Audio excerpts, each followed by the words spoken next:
very much.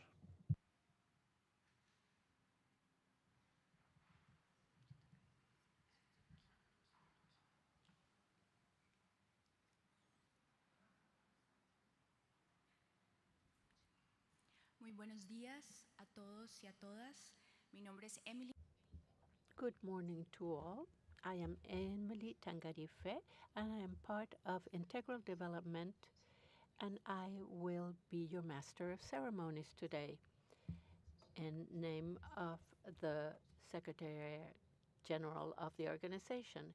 This was established by the Permanent Council in 2018 on the rights of indigenous peoples. This week is celebrating or is celebrated every year around the 9th of August, which is the day that was named for the indigenous people of the world to promote their traditions, their languages, history, and for the more than 70 million indigenous peoples in the hemisphere. So, along with the permanent missions and the general secretariats and the indigenous organizations, this 2016 version has three axes: rights, land, and security, water, health and well being, culture, knowledge, and innovation. So during these 5 days, first days, we will see cultural samples, art exhibits, and one that is in the Colon room that will be here all week. So there will be meetings with artists, indigenous peoples, rapporteurs, defenders, and all of you, please feel welcome to this one meeting of the indigenous peoples under roots that sustain and knowledge that transforms.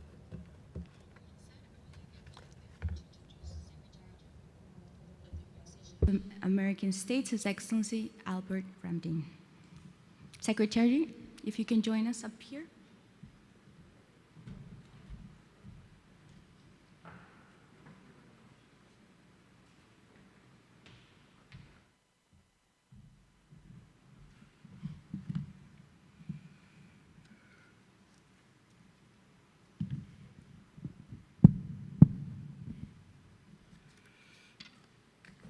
Good morning. Good morning.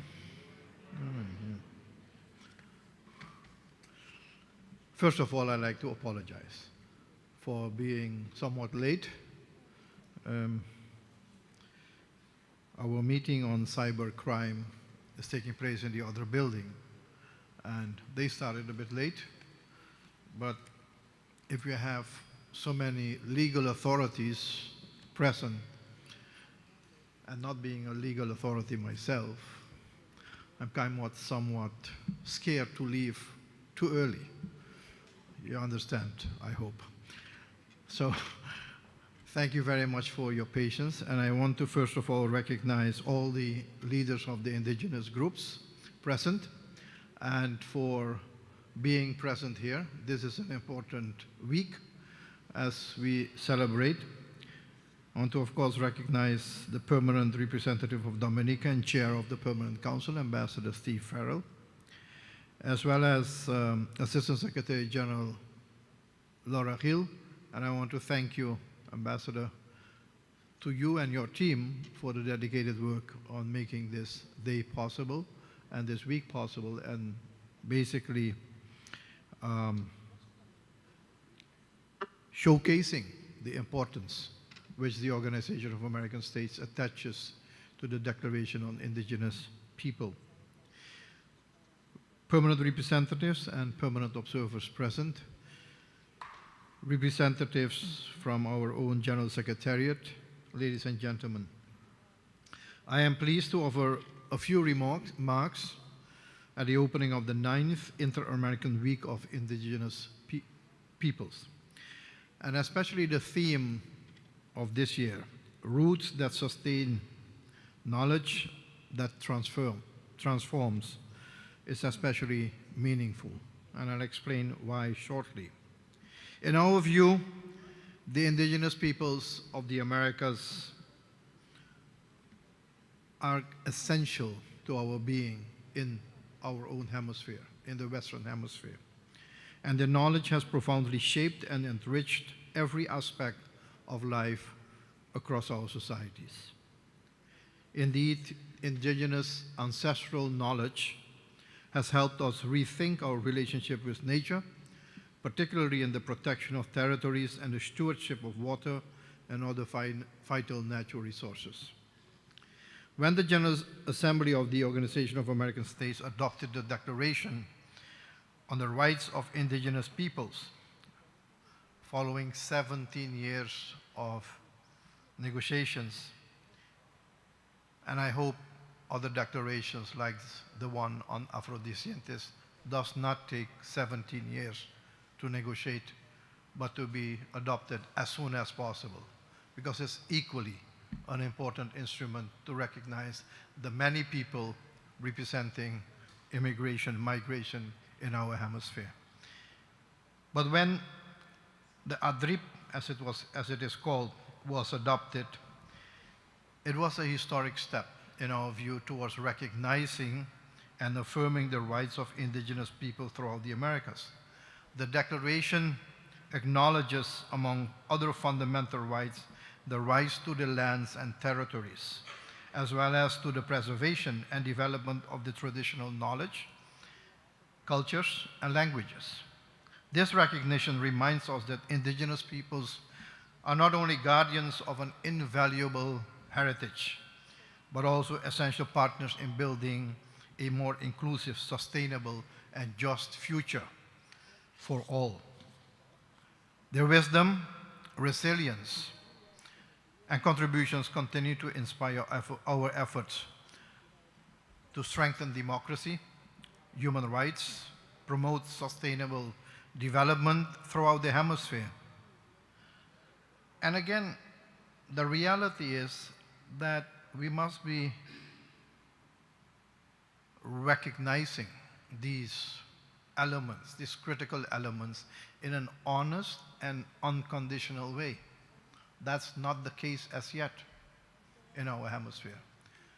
We pay, if I may be so frank with you, lip service to that recognition.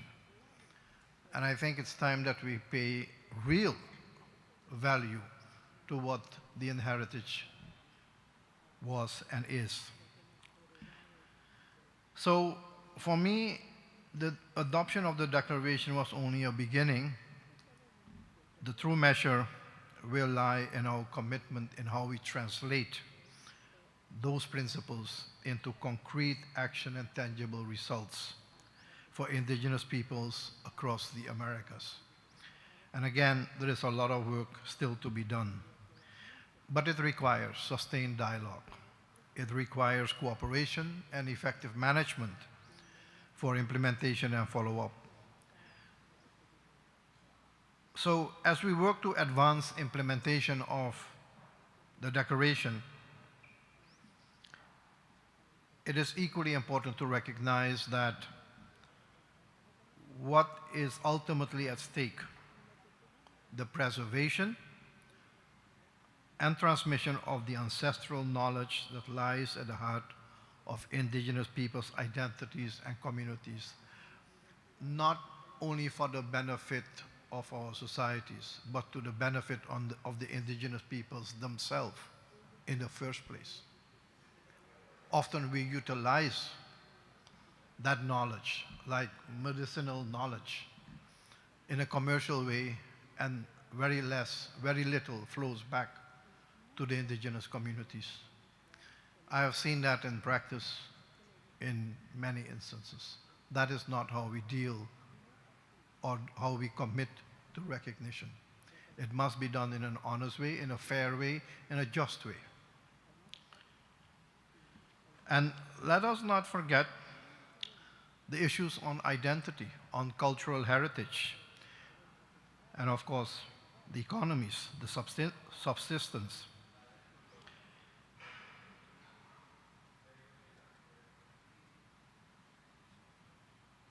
We always say and we say that of other groups in our societies as well who are marginalized, how important their contribution has been to our societies. The same with indigenous peoples. We recognize the indispensable contribution they have made to our societies and continue to make in our hemisphere. So it is up to us now to recognize that the presence and contributions of indigenous people throughout the Americas have had a fundamental impact to our hemispheric development. And that rich cultural diversity which they represent and which we have adopted in many ways, and the protection of the natural environment, that those are valuable lessons to be learned and to be worked on and to continue to working on how we can improve peace in society, peace with nature, and with prosperity also. We want to thank all of you for your contributions, the ancestral knowledge as a basis to the ancestors for their contribution to our societies. A lot has been done wrong in the past, but I think there is always an opportunity to do the right thing going forward. And that is the opportunity which we have here in this conference today and going forward through the OAS activities. Again, I want to thank you for your presence, and we want to celebrate the richness you bring, the inheritance which you bring to our societies, and that it can result in joint collaboration in a peaceful manner, in a manner that is beneficial to all of us, and that it will create meaningful partnerships with all of you. Again, I want to thank the Assistant Secretary General for taking the lead on this celebration. It's more than a celebration. It is reaffirming our commitment, and that we can count on you, Ambassador, that we not only talk in words, but in concrete action, and that we see results to the indigenous peoples. And of course, that will have to come out of the discussion what is necessary, but a lot still needs to be done. We know that the indigenous people have safeguarded knowledge, cultures, and ways of life that continue to guide us in addressing the challenges of our time. Let us therefore collectively honor that legacy by protecting and promoting their rights, their cultures, and knowledge. In doing so, I believe we invest in more equitable, sustainable, and a prosperous future for all the peoples in the Americas. Muchísimas gracias. Thank you. Thank you very much.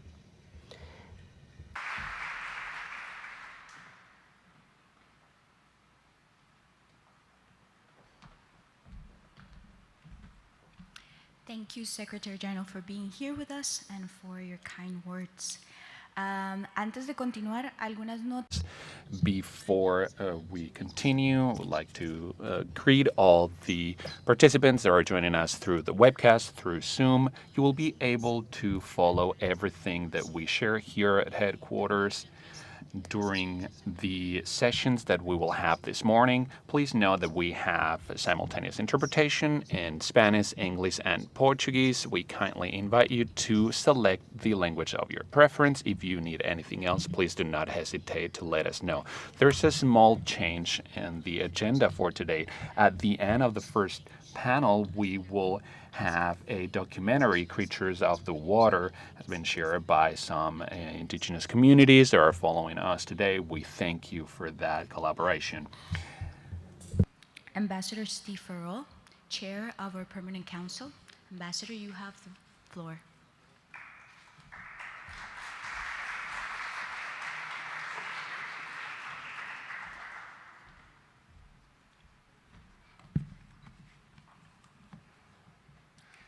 Distinguished colleagues, ambassadors, permanent representatives, Mr. Secretary General, Albert Rounding, Madam Assistant Secretary General Laura Gill, esteemed representatives of indigenous peoples of the Americas, representatives of civil society and inter-American community, ladies and gentlemen, greetings. It is a great honor as chair of the Permanent Council of the Organization of American States to welcome you to the opening of the 9th Inter-American Week of Indigenous Peoples. Each year, this gathering reminds us that the strength of our hemisphere lies in its diversity and that indigenous peoples are not only part of our history, they are essential partners in shaping our shared future. This year's theme, Roots that Sustain, Knowledge that Transforms, Water, Health, Culture, and Innovation for Shared Future, could not be more timely. It reminds us that indigenous knowledge is not simply a legacy to be protected. It is a living source of wisdom that continues to guide us in our addressing the defining challenges of our times. For caring for our ecosystems and safeguarding water resources, to preserving cultural identity and strengthening resilient communities, indigenous people offer lessons that knowledge that benefits us all. Protecting indigenous rights, valuing traditional knowledge, and ensuring the full and effective participation of indigenous peoples are essential elements in building a more inclusive and sustainable hemisphere. This theme is particularly meaningful for the Commonwealth of Dominica.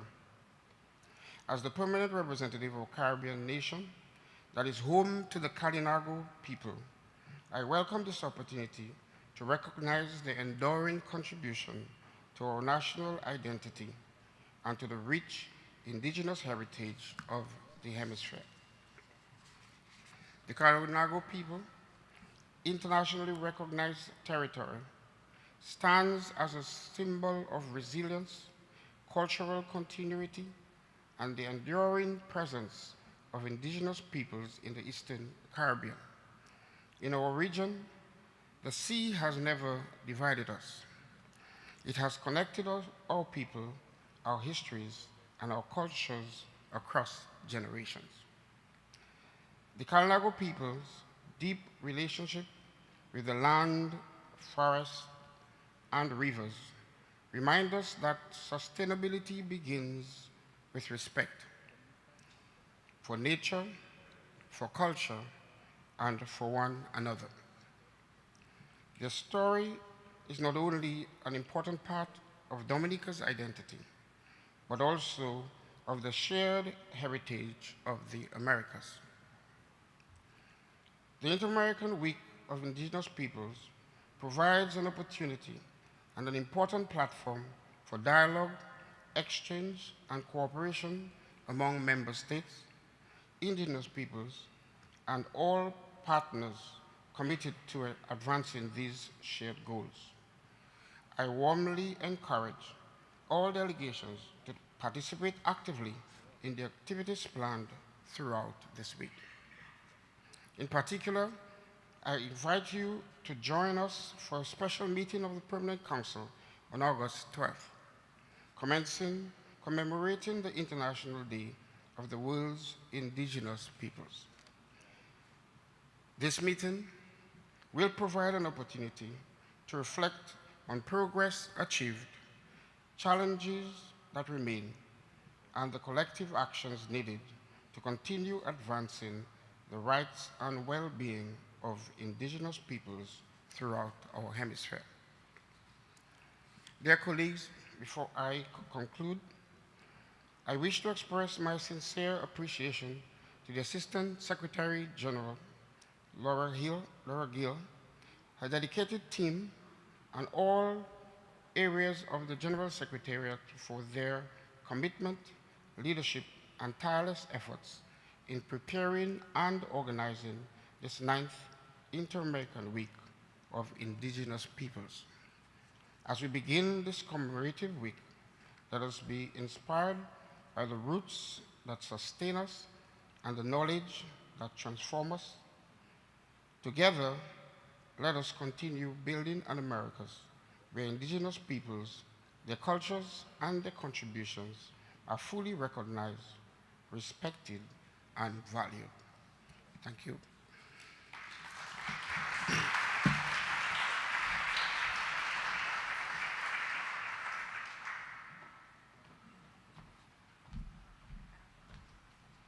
Thank you very much, Ambassador Farrell.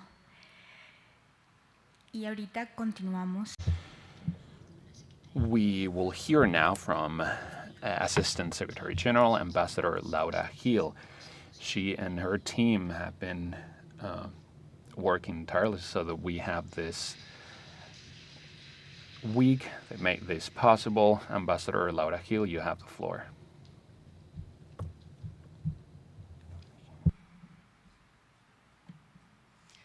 Muy buenos días. Good morning to you all, representatives of indigenous peoples, members of civil society that are here with us. Thank you for joining us. Esteemed Chair of the Permanent Council, distinguished permanent representatives of the member states, and permanent observers, Secretary General, staff of the OAS, colleagues that are joining us through the webcast and virtually. Welcome all to this Inter-American Week for Indigenous People. This year, the theme is Roots That Sustain, Knowledge That Transforms. And why have we chosen this theme? Actually, it was a joint effort. We chose this theme with the member states, the general secretariats, the indigenous peoples, and we wanted to do it that way as a joint effort. And we chose this theme because roots talk about the past and transformation talks about the future. So, what are we thinking when we read those words, when we hear roots and transformation? When I think of roots, I think of memory, I think of identity, I think of belonging. I think everything that sustains. And it reminds me that no nation can know itself if part of his history is gone. But roots tell us not only where we come from, roots are also that which sustains what is still growing.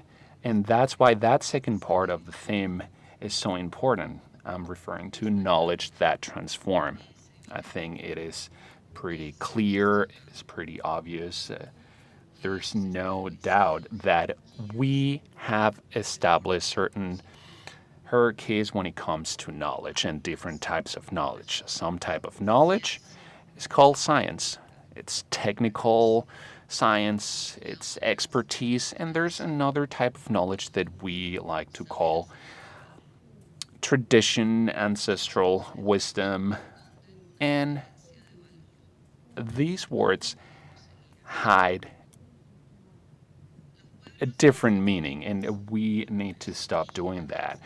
The indigenous peoples of the Americas have developed through generation knowledge on the territories, on water, on health, on food, on life as communities, and our relationship with nature. These are not knowledge or wisdom that remain in the past. This is knowledge that we transform, that we transmit, and it adapts to new challenges, to new situations. It's living knowledge, it's living wisdom that it's constantly changing and evolving, and it brings a lot to the conversations that we have on climate change, on how we protect biodiversity, when we are talking about healthcare systems that need to be closer to the communities, that we need to bring closer to the communities when we talk about food safety, when we are talking about building trusts in our institutions that seem so far from the people. So, this week should be not only an opportunity for us to say, there's a lot for us to learn from Indigenous people. Of course, that's obvious. There's so much that we need to learn from them. But we need to go one step beyond that. And this week should be an opportunity for us to listen to them, to hear what they want to say. We shouldn't limit or restrain the Indigenous topics in that little box that we think is Indigenous. Indigenous people are there to talk not only about artisany, about knowledge, about craftsmanship, about water, but all these stuff. They also have things to say about economy, about technology, about education, about jobs, about employment, about democracy, security, opportunities, or lack of opportunities sometimes. But also, we need to hear from them about the future that they want to build. So we need to listen. Listening is something that we hear all the time. It's a word that we hear, but we need to listen not as a favor or as courtesy, but to be surprised by an idea, to see how we can change some decisions that we've made in the past. We need to listen, even though we may not like what we hear. We need a dialogue that, if we listen only to words that we already agree with, it will rarely change our situation. So let's take this opportunity, let's take this week to truly listen to them. I'm also wearing some pants that are important to me. They're special because they have Indigenous details on them. It was crafted by a staff member of this organization, someone who, in her free time, decided to turn her creativity into entrepreneurship. And she wanted me, or I rather wanted to wear these pants to talk about cultural appropriation. But before that, let me tell you something else. When I was ambassador of Colombia many years ago, I organized a Christmas fair in Vienna about products from my countries. And before that, I was walking around some Christmas market in Budapest, and I saw a stand there from Hungary that was focused on hummingbirds. They were only selling hummingbirds, you can see here. And these hummingbirds, as you know, when it comes to hummingbirds, Colombia has the highest number of types of hummingbirds, but you can see this in our countries, in our region. So I asked this person to join us, to participate and engage in our fair in Vienna. And I was surprised that I was accused of promoting cultural appropriation. I saw that in social media.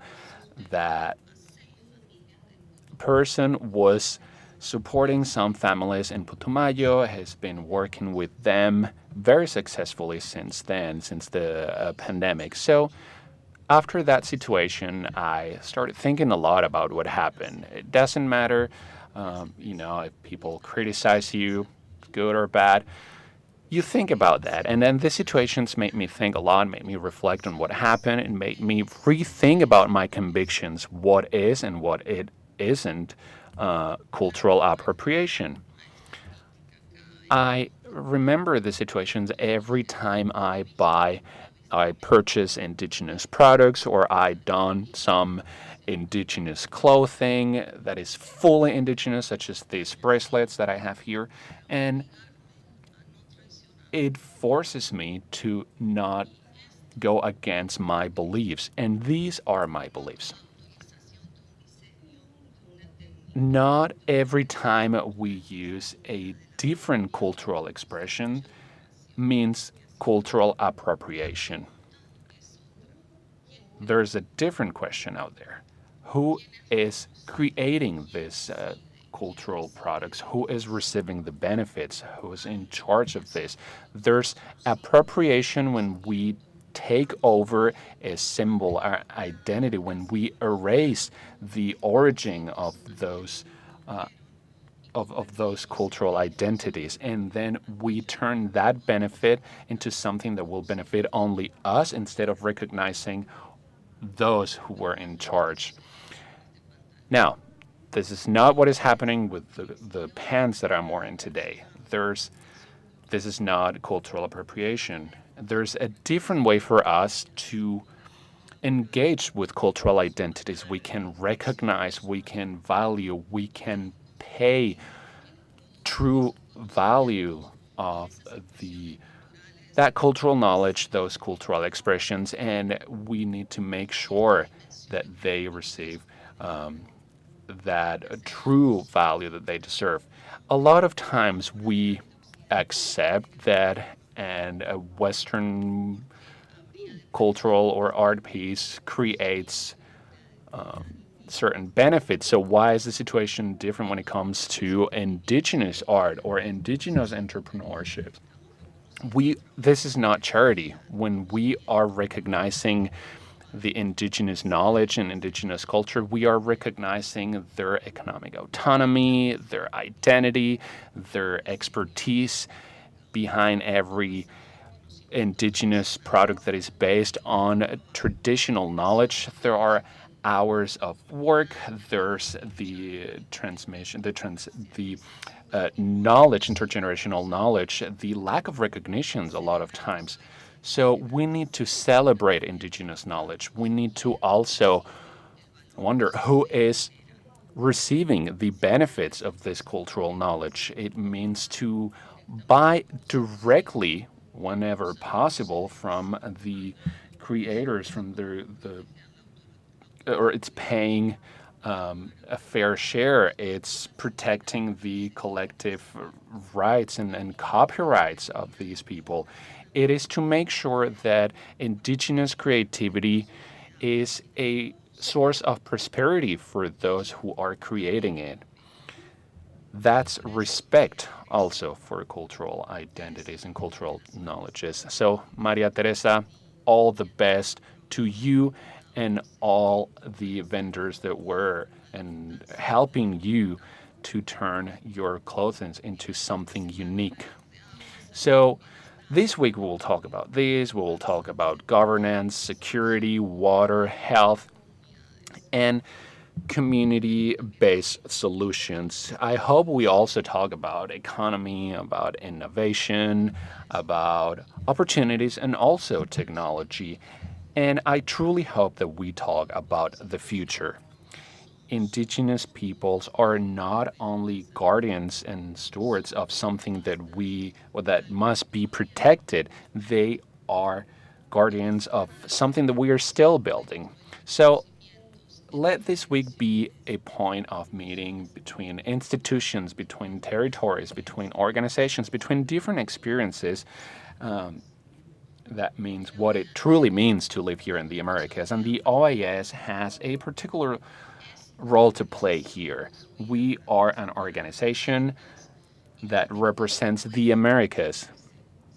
And we cannot understand the Americas without indigenous peoples, not only because they are part of our history, not only because they preserve that knowledge, but because they are authorities, they are citizens, they are workers, communities, creators, young people who constantly participate in the building of our societies. Now, 10 years ago, the American Declaration on Indigenous People was approved, and 10 years later, here we are thinking about what's next. So let's hope that we can find an answer this week and do something more than celebrate or have different activities. Let's hope we can have more than a conversation that leads to nothing. Let's have a conversations where we can recognize ourselves as knowledge creators, that we can build a shared future. Again, I'll remind you of that theme: roots that sustain, knowledge that transforms, roots that will help us understand the past, knowledge that will help us think in a different way, and an Inter-American Week that will allow us to listen to each other. Thank you very much.